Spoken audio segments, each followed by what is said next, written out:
ये जो संविधान की ताकत है, इस संविधान की ताकत को कमजोर करने के लिए और देश के लोगों के जो बुनियादी सवाल हैं, रोजी रोटी, कपड़ा, मकान, शिक्षा, स्वास्थ्य, सड़क, बिजली, पानी, आत्मसम्मान, उससे हमारा ध्यान भटकाने के लिए ये तमाम तरीके की साजिश रची जा रही है। क्या बच्ची सब यहाँ बैठी हुई है, कान छिदवाने के वक्त क्या करता है? हाथ में गुड़ दे देता है, नहीं बाबू?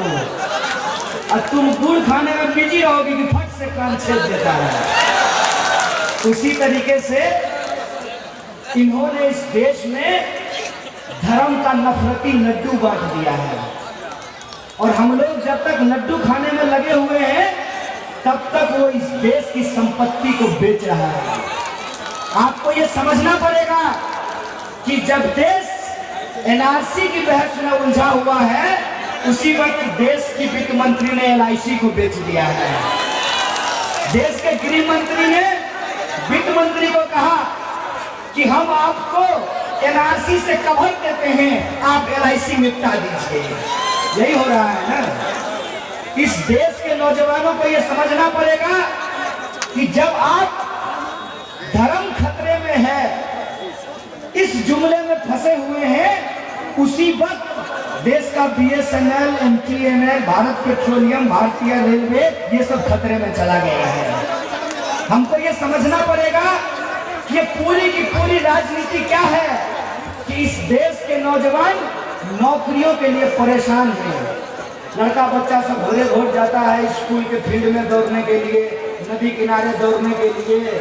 मार मम्मी जो है उसको दाल का पानी, हॉर्लिक्स, प्रोटीनेक्स खिलाते रहती है ताकि बच्चा का हाइट पूरा हो जाए, सीना पूरा हो जाए, डिप्स पूरा हो जाए, बहाली में जाएगा तो सिलेक्शन हो जाए। जब बहाली में पहुंचता है सब कुछ फिट है, आखिर में डॉक्टर साहब कहेंगे कि अंगूठा टेढ़ है तुम्हारा, और 3 लाख रुपया देगा, सब अंगूठा जो टेढ़ है वो सोच हो जाता है। ये है हालत। हालत ये है कि नेताजी का बच्चा विदेश में पढ़ता है, नेताजी रोड पे नहीं चलते हैं, हवाई जहाज से उड़ेंगे, हेलीकॉप्टर से, तो उनको नहीं पता चलता है कि मधेपुरा से सहरसा जाने में कितना गड्ढा पड़ता है, कितना जर्किन आता है। उनका बेटा चूंकि विदेश में पढ़ता है, इसीलिए उनको इस बात की चिंता नहीं है कि बिहार के विश्वविद्यालय में 3 साल का बीए 5 साल में क्यों होता है। आप देखिए कि ऐसी नीति बनाई जा रही है कि देश की सरकार सरकारी कंपनियों को बेच रही है। कैसा राष्ट्रवाद है जो राष्ट्रीय संपत्तियों को बेचा जा रहा है। अब सोच करके हमको बताइए कि अगर सरकारी स्कूल नहीं होना चाहिए इनके हिसाब से, सरकारी स्कूल नहीं, सरकारी अस्पताल नहीं, सरकारी सड़क नहीं, सरकारी बस नहीं, सरकारी रेल नहीं, तो सरकारी गृह मंत्री लेकर के तबला बजाएंगे उसका? क्या करेंगे सरकारी गृह मंत्री लेकर के? क्या काम है सरकार का? सरकार हमको एक ऐसी नीति में उलझा दी है कि हम मंदिर मस्जिद के झगड़े में व्यस्त हैं, उसी वक्त इस देश के जो उद्योग हैं जिनको आधुनिक मंदिर कहा गया है, उन उद्योग धंधों को बंद किया जा रहा है, उनको बेचा जा रहा है। अगर हम बिहार की बात करें तो बिहार का सबसे बड़ा सवाल क्या है?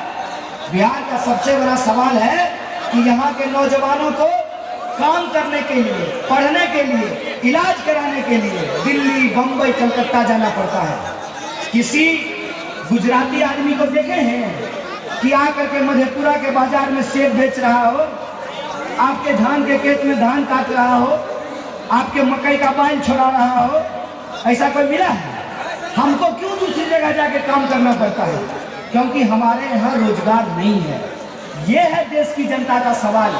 लेकिन इस सवाल को गुमराह करके हमको किसमें फंसा दिया गया है? NRC, NPR. ये वैसा ही बहस है कि पहले मुर्गी आया कि अंडा। आप ये बहस करते रहे कि पहले एनपीआर होगा कि एनआरसी, अगर एनपीआर होगा तब एनआरसी होगा, कि एनआरसी होगा तब एनपीआर होगा, और एनपीआर होगा और एनआरसी होगा तो इसमें सीए का क्या काम है? हमको इस बहस में उलझा दिया गया है। और इस वक्त हम ये नहीं सोच पा रहे हैं कि जब प्याज 150 रुपए किलो बिक रहा है तो देश के किसान आत्महत्या क्यों कर रहे हैं? क्यों 12,000 किसानों ने आत्महत्या की है? क्यों 45 साल में देश में सबसे ज्यादा बेरोजगारी है? इन तमाम सवालों से हमको नजरअंदाज किया जा रहा है, हमको गुमराह किया जा रहा है।